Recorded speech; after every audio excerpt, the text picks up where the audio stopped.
নমস্কার, আমি ফিনকপ group of কোম্পানির কোর কমিটির মেম্বার। তো আমি আজকে এই কার অ্যাচিভ করে আমার লাইফস্টাইল কিছু নয়, আমি খুব নিজেকে গর্বিত এবং অভিভূত মনে করছি।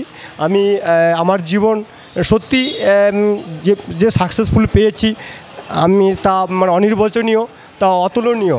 তো যাই হোক, আমিও চাই আমাদের এই ফিনকপ গ্রুপ অফ কোম্পানির এতে যারা জয়েন করবে তারা তাদের এইভাবে সম্মান দেওয়া হবে এবং তাদেরকে এই আমাদের এখানে যাওয়া সম্পূর্ণ তাদের যা আছে সম্পূর্ণ করার সুযোগ রয়েছে আমাদের এই গ্রুপ অফ কোম্পানিতে। তো আমি নিজেকেও ধন্য মনে করি, কারণ আমি একজন কার অ্যাচিভার, শুধু কার অ্যাচিভারও নয়, আমি একজন একনিষ্ঠ কর্মী আমার এই ফিনকপ গ্রুপ অফ কোম্পানি। তো আমি তাই আজকের এই শুভ দিনে শুভক্ষণে আমি নিজেকে সত্যিই আমি খুব গর্বিত মনে করি। তাই বলছি যে সবাই আসুন আমাদের এই group of company Fincorp group of কোম্পানিতে যুক্ত হন এবং এখানে লাইফস্টাইলটাকে একদম সুন্দর করে তুলুন।